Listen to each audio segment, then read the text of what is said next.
এটা আমার হাত। এই হাতটাকে আমি এরকম ভাবে স্ট্রেচড আউট করলাম। মানে আমি এইভাবে বা এইভাবে স্ট্রেচড আউট করে যদি আমি গোল, গোল, গোল, গোল করে ঘুরি তাহলে একটা পরিধি তৈরি হয়।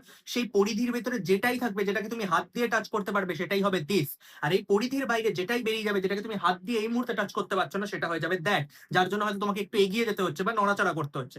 দাঁড়িয়ে থেকে হাত দিয়ে টাচ করে যে জিনিসটাই পাচ্ছ সেটা দিস, তার বাইরে যেটা বেরিয়ে যাচ্ছে সেটাই দ্যাট। যেমন ধরো আমার পকেটের ভেতরে মোবাইল আছে তাহলে আমি বলতে পারবো this is a mobile phone. কেন আমি এটাকে এটা আমার হাতের পরিধির ভেতরে, ঠিক আছে? তাহলে দিস ইজ আ মোবাইল আমার পরিধির ভেতরে যেগুলোকে আমি ধরতে পারছি। কিন্তু আমি বললাম that is a laptop, that is a blackboard, মানেটা কি? যে ওটা আমার একটু দূরে রয়েছে, আমার হাতের টাচের মধ্যে নেই, কিন্তু মানে আমার যে বৃত্তটা আমি তৈরি করছি হাতটাকে স্ট্রেচ করে ঘুরলে যে পরিধিটা তৈরি হচ্ছে তার মধ্যে কিন্তু নেই, তার বাইরে আছে। তাহলে আমি দ্যাট ব্যবহার করবো। আর যখন সেটা ভেতরে থাকছে তখন আমি দিস ব্যবহার করি। ক্লিয়ার করতে পারলাম? এবার তোমরা অনেক সময় বলবে যে তাহলে তো আমরা মোবাইলে কোনো একটা ভিডিও দেখতে দেখতে কাউকে একটা বললাম যে তুই কিন্তু এই ভিডিওটা দেখবি না, তাহলে আমরা কেন বলি যে ডোন্ট ওয়াচ দিস ভিডিও?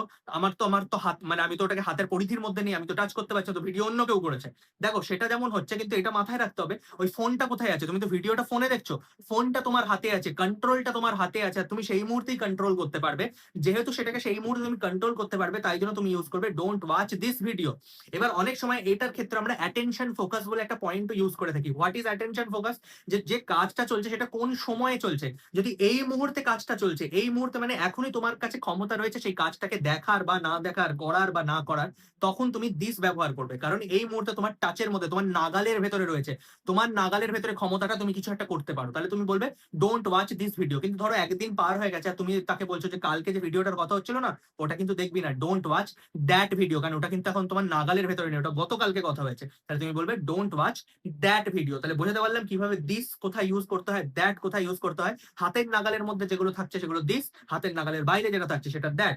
এবার চলে আসো, তোমরা অনেকেই বলো যে দেয়ার আর ওভার দেয়ার কোথায় ইউজ হয় আমরা বুঝতে পারি না। দেখো খুব সিম্পল ভাবে বুঝবো, ওইখানে বোঝানোর জন্য আমরা দেয়ার ব্যবহার করব, আর ওই দূরের ওইখানে বোঝানোর জন্য আমরা ওভার দেয়ার ব্যবহার করব। আমি হয়তো এরকম বললাম যে my bag is there, my bag is there মানে ওইখানে আমার ব্যাগ আছে, মানে আমি দু কদম হেঁটে গেলে ব্যাগটা পেয়ে যাবো। মাই ব্যাগ ইজ দেয়ার মানে আমার ব্যাগটা ওইখানে, দু কদম হেঁটে যাচ্ছি ব্যাগটা পেয়ে যাচ্ছি। কিন্তু আমি যদি বলি I forgot my tuition bags over there, তার মানে হয়তো আমি টিউশন পড়তে গিয়ে সেখানে রেখে দিয়ে চলে এসেছি, সেখানে আমি কিন্তু এই দু কদম হেঁটে গেলেই পেয়ে যাচ্ছি না, বা আমার চোখের সামনে নেই যে ওই যে সামনে দেখো গেলাম আর পেয়ে গেলাম, ওইখানে রাখা আছে। মানে আমাকে অনেকটা যেতে হবে, হয়তো মোড়ের মাথায় টিউশন, বা হয়তো অনেকটা দূর, আমাকে 15 মিনিট 20 মিনিট ট্রাভেল করতে হবে। তাহলে I forgot my tuition bag over there, I forgot my tuition bag over there. Clear করতে পারলাম কোথায় দেয়ার হচ্ছে কোথায় ওভার দেয়ার হচ্ছে?